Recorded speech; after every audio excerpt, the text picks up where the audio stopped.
दो बहुत ही अहम मुद्दों पर आपसे बात करनी है। ये दोनों मुद्दे सीजेपी प्रोटेस्ट के अराउंड हैं। पहला मुद्दा ये कि रिपोर्ट्स निकल के आई कि किस तरीके से बिहार में AK-47 या दूसरी गन्स को यूज़ करके स्टूडेंट्स पर वार किया गया और कुछ स्टूडेंट्स बुरी तरीके से घायल हुए हैं, शायद किसी की मौत भी हुई है। और इसी के साथ बीच में सीजेपी ने अपना प्रोटेस्ट कॉल ऑफ कर दिया था। दोनों ही बहुत ही गंभीर हैं। पहला ये कि एक सरकार मणिपुर में AK-47 मशीन गन कार्बाइन जो है, हथगोले, ग्रेनेड्स और बंदूकें और गोलियां, 7 लाख गोलियां, 7,000 बंदूकें और 15,000 बम, ये इसी सरकार ने लोगों में बांटे हैं, जिसके कारण आज 3 साल से मणिपुर जल रहा है। दोषियों की अभी तक सज़ा नहीं हुई है, जिसमें कि प्रधानमंत्री, गृह मंत्री, नेशनल सिक्योरिटी एडवाइज़र, मणिपुर का चीफ मिनिस्टर, उस टाइम का यूनियन होम सेक्रेटरी जो अब मणिपुर का गवर्नर बना हुआ है, और अन्य बहुत सारे लोग इन्वॉल्व हैं। दिल्ली का कमिश्नर, DCP, पार्लियामेंट स्ट्रीट, इन सभी के पास कंप्लेंट्स भी डाली गई कि किस तरीके से मणिपुर के आतंकी संगठन ने दिल्ली में ब्रांच खोली, चंडीगढ़ में ब्रांच खोली, किसी ने कोई काम नहीं किया। सरकारों को सबको भी इन्फॉर्मेशन दी गई, लेकिन किसी ने कोई काम नहीं किया। और यही सरकार किस तरीके से बर्बरता पे उतर आई दिल्ली में स्टूडेंट्स के खिलाफ, और AK-47 या दूसरी बंदूकें से बच्चों पर अटैक किया गया।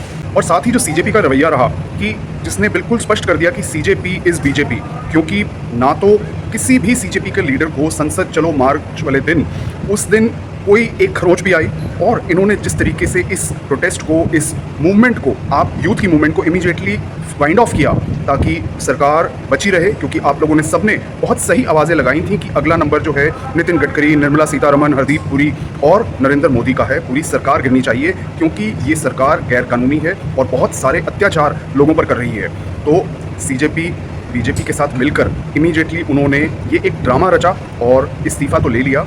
लेकिन जो अहम मुद्दा था कि बच्चे दूर दूर से अपने परिवार के सपोर्ट के साथ आए हुए थे, और जिनका सबका देश भर की अब एक सही डिमांड थी कि ये सरकार हटनी चाहिए, मोदी का रिजिग्नेशन होना चाहिए, वो सब प्रिवेंट करने के लिए सीजेपी ने इमीडिएटली इस प्रोटेस्ट को कॉल ऑफ किया।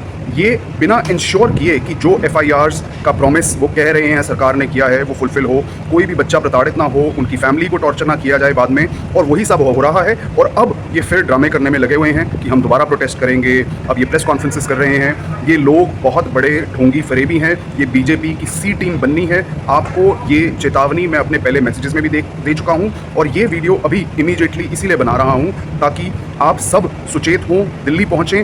मणिपुर के लिए, एजुकेशन के लिए, इस देश के फ्यूचर के लिए अनुरोध है कि 30 अप्रैल से हम जंतर मंतर पर अपना यूथ का दोबारा आंदोलन शुरू करें, और सबसे पहला काम ये इंश्योर करें कि ये सारी FIRs कैंसिल हों। ये जो उस दिन दिल्ली पुलिस ने किया, जो सरकार ने करवाया, उसके लिए उनके खिलाफ टेररिज्म के तहत मुकदमे दर्ज हों, बच्चों की प्रोटेक्शन, सेफ्टी इंश्योर करी जाए, और मणिपुर में चल रहे 3 साल से ज़्यादा से चल रहे हिंसा और नरसंहार का अंत हो, जो दोषी हैं उनकी गिरफ्तारी हो। ये सरकार अब हटानी चाहिए, और आपका आगे आना और बड़ी मात्रा में बहुत ज़रूरी है।